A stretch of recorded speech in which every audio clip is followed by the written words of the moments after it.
Hello and welcome to Apprendre l'anglais, advanced lesson number 3.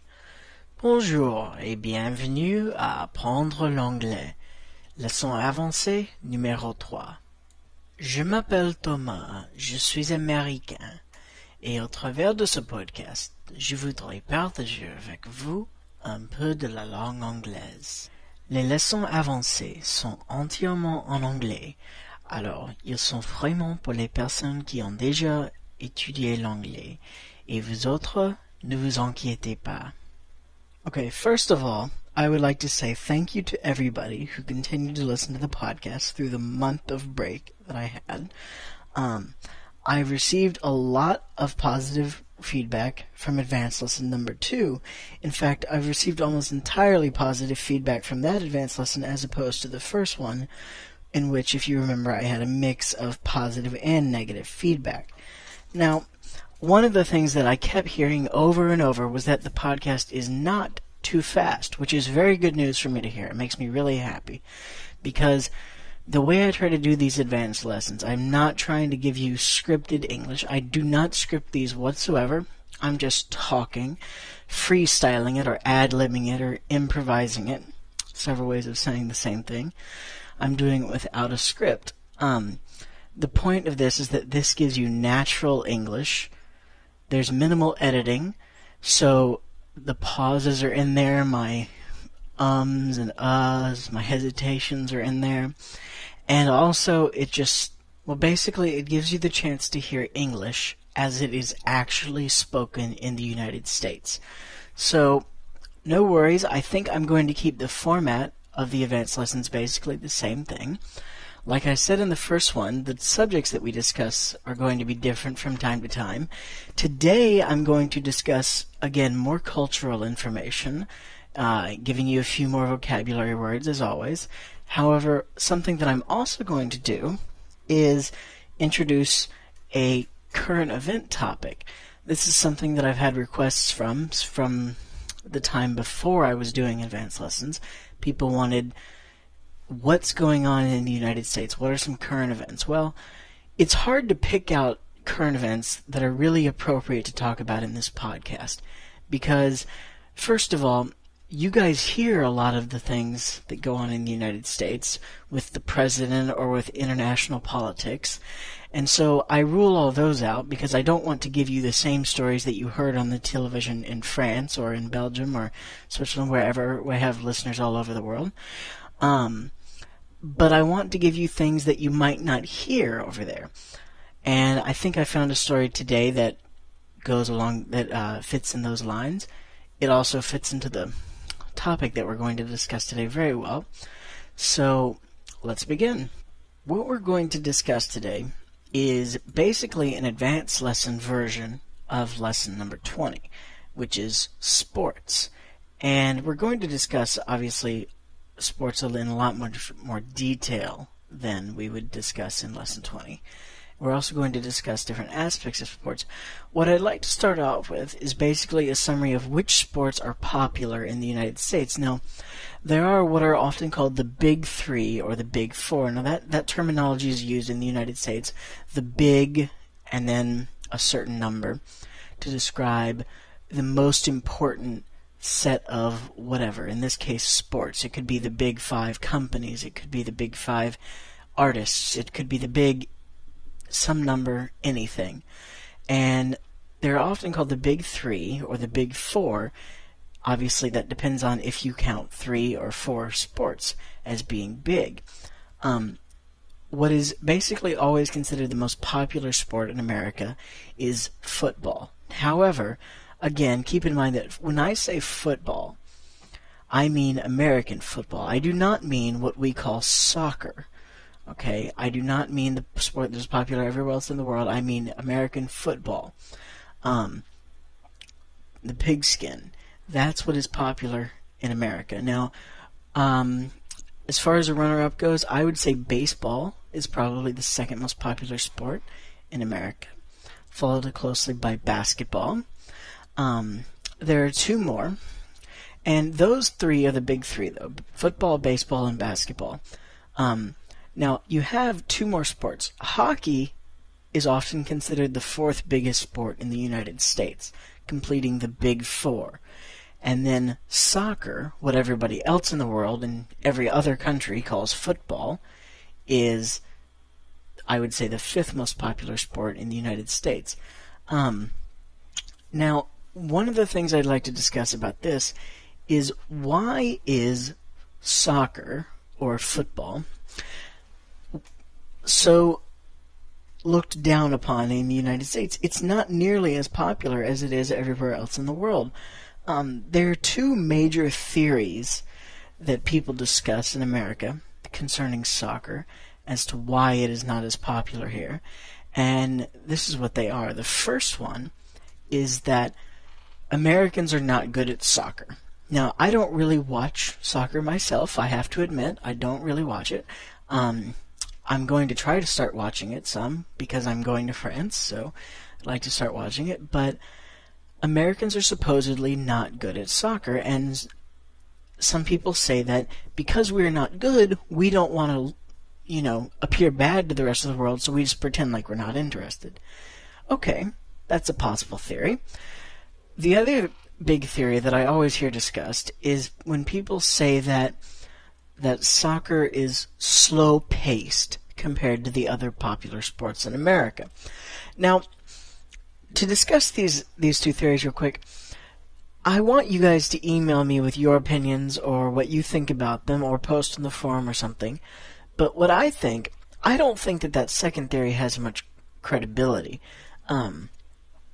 Because look at baseball for a second. Now, people say soccer is slow-paced, okay? Score in a soccer game might be 1-2, 2-2, 3-0. You're not talking 20 to 30 points in a soccer game. No one ever scores that many points, except in perhaps, little kid soccer. But look at baseball. Baseball's the same way. I mean, yeah, baseball is a little bit higher scoring than soccer. However, it's still very slow-paced. There's a lot of waiting, there's a lot of watching, there's a lot of time in between plays in baseball. And in soccer, people are always running around on the field. Even if they're not always shooting, they're always still running around on the field. So I don't think the thing about about soccer being slow-paced has much credibility. The first theory I do think has some credibility, the fact that soccer is something we're not necessarily as good at. Again, though, I don't watch enough soccer to know if we're good or if we're bad. Something else that I have heard some people say is that Americans simply don't like soccer because they want something that's unique. And so we have our version of football. Perhaps that's why we call it football. I don't really know the origins of that word and why we have a different word for football or soccer than the rest of the world. But football, American football, is a rather unique sport to this country. Now, it's played in other countries, that's true, but we are the best at it. We have more money in it, we have more teams, and we have more popularity. You can watch NFL games, the National Football League, in most every country in the world, at least if you have, the correct TV program, satellite TV or whatever. But anyway, those are the 4 big sports, or perhaps 5 big sports, even if you include soccer, in the United States. The next thing I'd like to point out is the state of athletes in the United States. We have a huge industry in sports here. Sports makes money, okay? Everything in sports costs a lot of money, and everybody in sports makes a lot of money, at least the players do and the coaches. That's actually a big controversy in the United States. Not necessarily right this second, but just in general, that's a really big controversy. Some of the better athletes make several $1 million every year. I remember reading about someone the other day who signed a $75 million contract for like 9 years. Well, I don't want to do the math real quick, but that's almost $9 million every year just to play sports, just to have fun. Now I know that athletes do a lot of work. I've known several athletes myself, several of my friends are athletes, and I've been watching professional sports for years. But that's an awful lot of money just to play sports, and this is a big controversy in the United States. One of the other results of athletes being so popular in the United States, basically athletes are treated as VIPs. Now, VIP is an acronym in English, meaning we are just saying the letters. So, for example, VIP is not a word, it's the letters VIP, and then I just put an S on it to make it plural. Now, VIP stands for very important person. So really, the plural of that would be very important people, and it would still be VIP. However, you say VIPs to make it very important persons. It's not really proper English, but that's just how we speak over here. Again, no one's perfect. But athletes in the United States are often treated as VIPs. It's kind of sad, almost, the influence that they can have. Not only do they make so much money, but they're also so much money from playing sports, but they also do commercials. It's very hard to watch TV for 30 minutes or an hour without seeing some athlete in a commercial. They do commercials for everything from soup to coffee to car insurance to phones, everything. Everything is advertised by athletes. Several years ago, when Michael Jordan was still, when he was in his prime and everybody wanted Michael Jordan, I remember he was doing Wheaties, which is a cereal. He was also doing Sprint Sprint phone service, home phone service, and you would just see all these Michael Jordan things everywhere. And nowadays, you can see that with all kinds of people. Peyton Manning is very big right now from the Indianapolis Colts, especially after they've won the Super Bowl. I mean, he was very popular before, but even now, I can't imagine how much advertising he's going to get now. You see Tiger Woods, the golfer. He's in a lot of commercials, especially with Nike and Buick. He does a lot with those. But all athletes just get all this influence, and they're on commercials all the time. What this does, the influence of this in America, is that athletes have more power than they should. And I don't mean that they're paid too much, because yes, they are paid too much, and like I said, that's a controversy right now. But athletes are also gaining influence in other areas. Okay, say you have this person. We'll call him Bob Jones, right? Pretty common name in America, Bob Jones. Now, Bob Jones, he plays, we'll say he plays baseball. He plays baseball all the time. He gets really good. He starts making a lot of money. He starts doing commercials. All of a sudden, Bob Jones decides that he's going to go and he's going to talk about his political views. Now, Bob Jones has never studied politics. He didn't even go to college. But he's here on TV talking about his political views. He's a baseball player. He has no expertise on politics. However, hundreds and thousands of people will listen to him and take what he says seriously, not because he's an expert, simply because he's an athlete.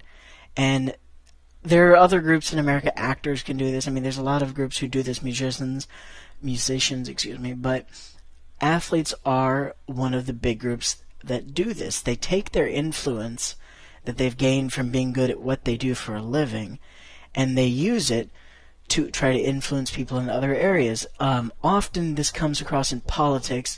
Sometimes it does come across in other areas too, but it's almost always politics. And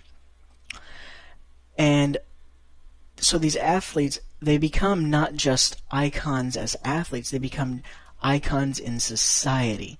And oftentimes they become role models for people, especially young children can be heavily influenced by them as well.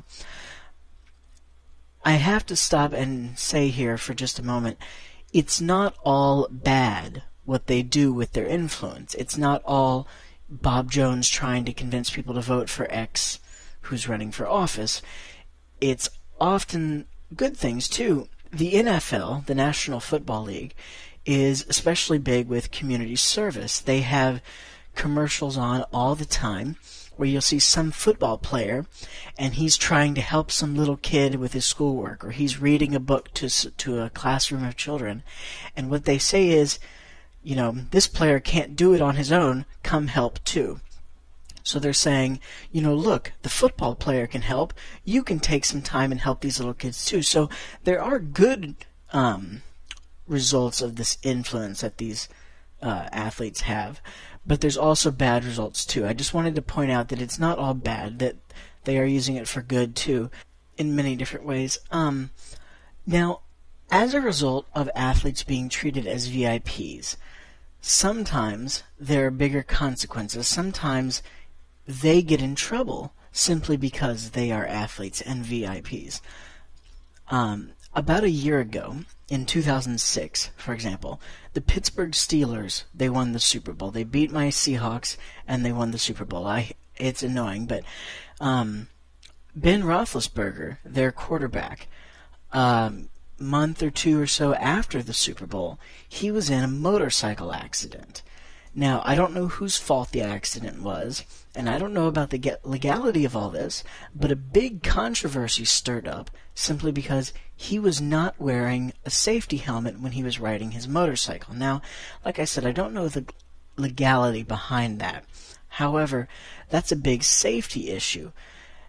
He did not face major consequences on his team for that. Now, he did get criticized a lot by the media. The media really, we say they went to town on him. That means they really attacked him a lot for not wearing a helmet. But the thing is, he was there back again. He's okay now. He's playing football again. He's making his millions of dollars again. And nothing really happened to him. The coach did not get on him for that. I mean, I'm sure the coach had some talks with him, but there wasn't a big deal. Another recent development, this is the current event thing that I wanted to talk about. There's a football player who plays for the Atlanta Falcons. He's called Michael Vick is his name. And recently he was arrested for being involved in dog fighting. Now, dog fighting is illegal in the United States. It's basically where people take dogs and they train them to kill other dogs, and they fight each other. And it's illegal, and a lot of times there's gambling involved with it, and it still happens a lot, unfortunately, especially in larger cities like this. But he was arrested for being involved in that. This has been on the news constantly, all the time, especially on sports news, because there's a lot of controversy. Well, what's going to happen to him? Well, he's rich enough. He can pay any fine they will give him. He can pay his bail and get himself out of jail before the court date.